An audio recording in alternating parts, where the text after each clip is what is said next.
Everyone wants to go to the promised land, but no one wants to go through the wilderness. Newsflash, there is no shortcut. Even Jesus went through the wilderness in Matthew chapter 4, verses 1 through 11. You can't get to the promised land without going through the wilderness. The children of Israel wandered in the wilderness for 40 years. In Nehemiah chapter 9, verses 21, for 40 years you sustained them in the wilderness. They lacked nothing. Their clothes did not wear out, nor did their feet become swollen. Isaiah 43:19, behold, I will do a new thing now. It shall spring forth. Shall you not know it? I will even make a way in the wilderness and rivers in the desert. But you can't even go through the wilderness if you aren't willing to leave Egypt. If you're comfortable in Egypt and you trust in Pharaoh, then how can the Lord deliver you?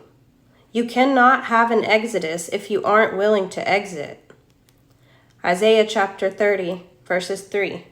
Therefore shall the strength of Pharaoh be your shame, and the trust in the shadow of Egypt your confusion.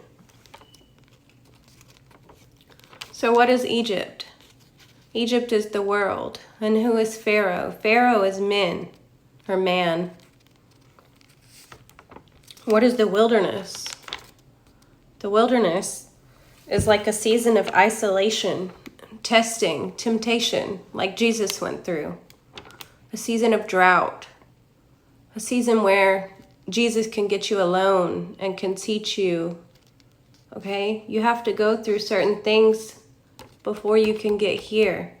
Just like with Leah and Rachel, okay, with Jacob. Jacob wanted to marry Rachel, right? But he had to deal with Leah first. He had to marry Leah. So we have to deal with our Leah before we can have our Rachel.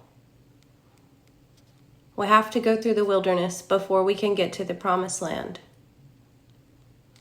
You can't go through the wilderness if you're not ready to leave Egypt. It's time to come out of Egypt. It's time to go into the wilderness.